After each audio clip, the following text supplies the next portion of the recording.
December 11th, 1941, 4 days after Pearl Harbor, Adolf Hitler walked into the Reichstag and did something that would seal Germany's fate. He declared war on the United States, not because he had to, not because Germany was under attack, but because he chose to.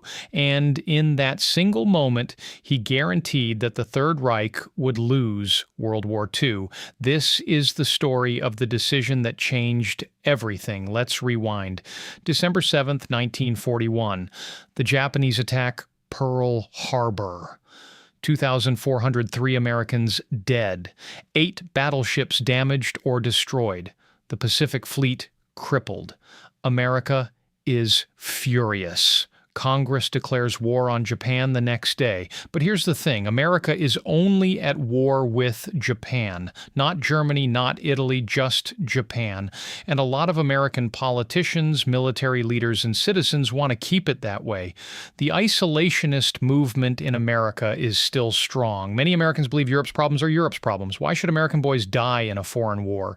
Even President Roosevelt, who personally wants to help Britain, faces serious political opposition to entering the European conflict.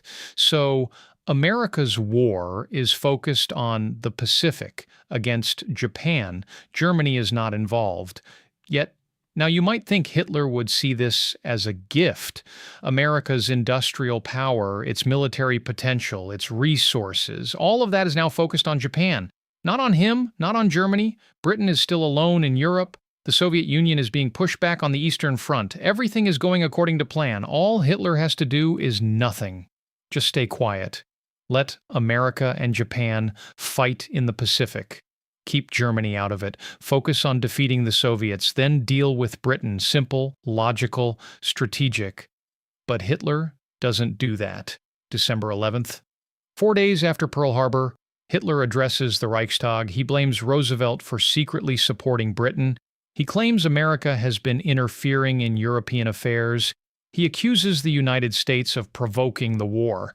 And then he says it, Germany is now at war with the United States. The room erupts in applause. Nazi officials cheer.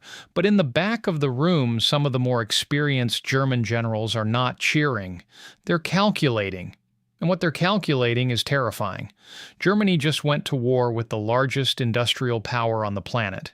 A country that produces more steel than Germany, Britain, and the Soviet Union combined. A country with virtually unlimited oil. A country that can build ships faster than Germany can sink them. A country that, if fully mobilized, can produce planes and tanks and trucks in numbers Germany can't even imagine. And Hitler just invited them into the war. Voluntarily. Here's what makes this even more insane. Hitler was not obligated to declare war on America. Yes, Germany had the tripartite pact with Japan and Italy, a defensive alliance if one of them is attacked. The others are supposed to help, but Japan attacked America. America didn't attack Japan. Technically, the pact doesn't apply. Germany has no treaty obligation to join this war. None. Hitler could have stayed out, should have stayed out, but he didn't. Why? There are a few theories. Some historians believe Hitler thought America was weak, corrupted by democracy and capitalism, incapable of real military mobilization. He looked at America's small peacetime army and dismissed it. He saw isolationism and assumed America wouldn't fight effectively even if it tried. He believed the German military was superior in every way, better trained, better led, better equipped. America was just a nation of factory workers and capitalists, not warriors. That's what he believed. He was catastrophically wrong. If you're already seeing how this decision doomed Germany, go ahead and hit that like button. Drop a comment with what you think was going through Hitler's mind, because the consequences of this choice are about to get a lot worse for him. Other historians believe Hitler declared war because he was already frustrated with America. American destroyers were escorting British convoys in the Atlantic. American factories were producing weapons for Britain under the Lend-Lease program. Roosevelt had met with Churchill and issued the Atlantic Charter, basically outlining their vision for a post-war world. In Hitler's mind, America was already in the war, just not officially. So why not make it official? At least then Germany could attack American ships without restrictions. U-boats could hunt American convoys freely. It made sense in his mind. But here's the flaw in that logic. Yes, America was helping Britain, but there's a massive difference between sending supplies and sending troops. America wasn't putting boots on the ground in Europe. It wasn't launching bombing campaigns against German cities. It wasn't invading occupied territories. Lend-Lease was economic support. Important, yes, but not the same as full-scale war. By declaring war, Hitler didn't just formalize what was already happening. He unleashed something that wasn't happening. He gave Roosevelt exactly what he needed, a reason to fully commit America's military and industrial power to defeating Germany, and Roosevelt took it. December 11th, 1941. The same day Hitler declares war on America, Roosevelt addresses Congress. He doesn't have to convince them this time. There's no debate, no isolationist opposition. Germany declared war first. America is responding. Congress votes to declare war on Germany and Italy. It's unanimous in the Senate, only one dissenting vote in the House. America is now fully committed to fighting in Europe, and the floodgates open. Within weeks, American factories that were already producing weapons for Britain shift into overdrive. But now they're not just producing for Britain, they're producing for America's own war effort. The numbers are staggering. In 1942 alone, the United States produces 47,000 aircraft. Germany produces 15,000. In 1943, America produces 86,000 aircraft. Germany produces 25,000. By 1944, American aircraft production hits 96,000. Germany manages 40,000. And it's not just planes, tanks, trucks, ships, ammunition, everything. The American industrial machine is fully awake now, and it's not slowing down. Let's talk about ships. This is where it gets absurd. Germany's entire naval strategy in the Atlantic relies on U-boats sinking Allied ships faster than they can be replaced. For a while it works. U-boats are devastatingly effective. Convoy after convoy is attacked. Ships are sinking. Supplies are lost. Britain is struggling. But then America enters the war, and American shipyards start producing Liberty ships. Cargo ships designed to be built fast and cheap. How fast? The average Liberty ship takes 42 days to build. Some are built in less than 2 weeks. America produces 2,710 Liberty ships during the war. Germany sinks around 3,500 Allied ships total during the entire war. Sounds like a lot, right? Except America is building ships faster than Germany can sink them. And that's just Liberty ships. America is also building destroyers, cruisers, battleships, aircraft carriers, landing craft, everything. By 1943, Germany's U-boat fleet is being hunted and destroyed faster than new U-boats can be built. The Battle of the Atlantic, which Germany was winning, is now turning, and it's turning because of American industrial output. Then there's oil, Germany's Achilles heel. Germany doesn't have enough oil. It never did. That's why they pushed into the Soviet Union to capture the oil fields in the Caucasus. It's why they held on to Romania so desperately, because Romanian oil was keeping the Wehrmacht running.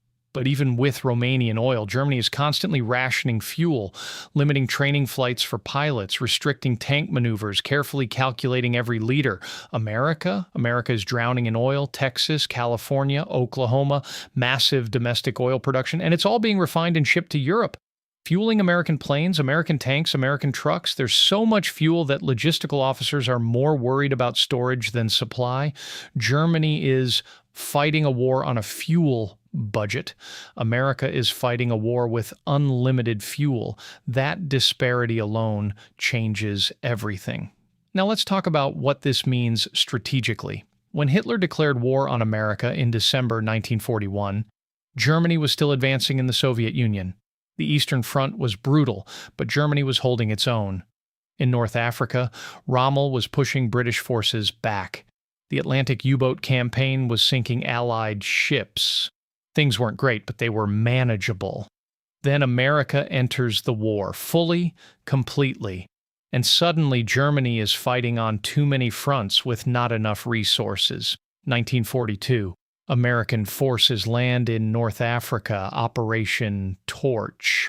It's not a huge force initially, but it's the beginning. American troops are now fighting Germans in the desert. Rommel, who was already struggling against British forces, now has to deal with fresh American divisions, with American tanks, American artillery, American air support. By May 1943, the North Africa campaign is over. Germany loses. 275,000 German and Italian soldiers are captured, gone. The Africa Corps, one of Germany's most experienced fighting forces, is destroyed, and it's not just a military loss, it's a psychological one. The myth of German invincibility is shattered. American troops who Hitler dismissed as weak and undisciplined just defeated one of Germany's best generals. 1943. The Allies invade Sicily, then Italy. German forces are now fighting in southern Europe, defending territory they didn't even want to defend. Hitler has to divert troops and resources from the Eastern Front to Italy, troops that were desperately needed against the Soviets. But he has no choice. If Italy falls completely, the Allies will have a launching point into Central Europe. So, Germany fights in Italy, a grinding, brutal campaign that ties down divisions and drains resources, all because Hitler declared war on America. Then there's the bombing campaign. This is where American industrial power becomes truly devastating. The United States Army Air Forces, working with the British Royal Air Force, launches a strategic bombing campaign against Germany that is unmatched in scale. American B-17 Flying Fortresses and B-24 Liberators fly daylight raids, thousands of planes, escorted by American P-51 Mustang fighters that have the range to fly deep into Germany and back. They target factories, oil refineries, transportation hubs, anything that keeps the German war machine running. The raids are relentless. Day after day, week after week, German industry is being systematically destroyed, and Germany can't stop it. The Luftwaffe tries, but American production is too much. For every German fighter shot down, America builds 10 more bombers. The math doesn't work. By 1944, Germany's industrial capacity is crippled. Not destroyed, but crippled. Oil production is cut in half. Ball-bearing factories are bombed. Synthetic fuel plants are targeted. And it's all because American bombers, built in American factories, flown by American crews, are over Germany every single day. Hitler invited this. He declared war on the country that could do this. And now Germany is paying the price. June 6, 1944, D-Day. The largest amphibious invasion in history, and it's overwhelmingly American. Yes, British and Canadian forces are there.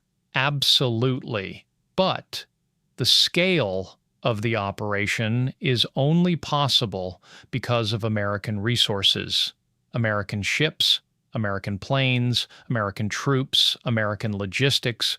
156,000 troops land on the beaches of Normandy. Most of them are American. The air cover? American. The naval bombardment? American. The supplies being unloaded? American. Germany is now fighting a two-front war in Europe. The Soviets are pushing from the east. The Americans and British are pushing from the west. And Germany doesn't have the resources to stop both, because Hitler declared war on America in 1941.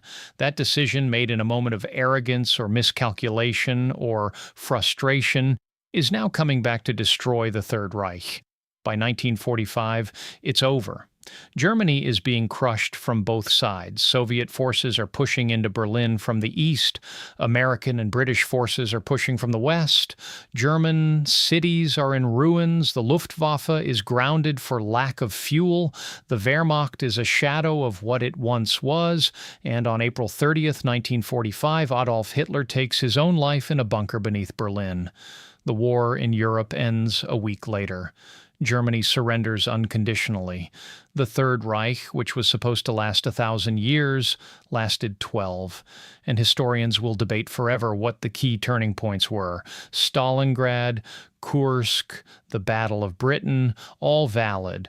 But there's an argument to be made that the single biggest mistake Hitler made was declaring war on the United States in December 1941. Because that decision brought the largest industrial power in the world directly into the war against him, a power that could outproduce, outbuild, and outlast Germany in every category, a power that turned the tide in North Africa and Italy, in the skies over Germany, and on the beaches of Normandy. Hitler thought America was weak. He thought Germany was superior. He thought declaring war would force a quick resolution. He was wrong on every count. Here's the final thought. Wars are not won by ideology. They're not won by speeches. They're not won by racial theories or political systems. Wars are won by logistics, by production capacity, by resources, by the ability to build more tanks, more planes, more ships than your enemy can destroy. Germany never understood that. They built a military designed for quick, decisive victories, blitzkrieg, lightning war, and it worked brilliantly against Poland, France, and in the early stages of the Soviet campaign. But when the war turned into a prolonged industrial struggle, Germany didn't have the resources to compete. America did. And by declaring war on America, Hitler guaranteed that those resources would be used against him. It's one of the greatest strategic blunders in military history. A decision made in a moment, a decision that cost millions of lives, a decision that ended the Third Reich. December 11th, 1941. The day Hitler declared war on America. The day Germany lost World War II. If this kind of deep dive into the decisions that shaped history is what you're looking for, subscribe. Hit that bell. Because we're not done. There are more stories like this, more moments where a single choice changed everything. And we're going to cover all of them. Thanks for watching. See you in the next one.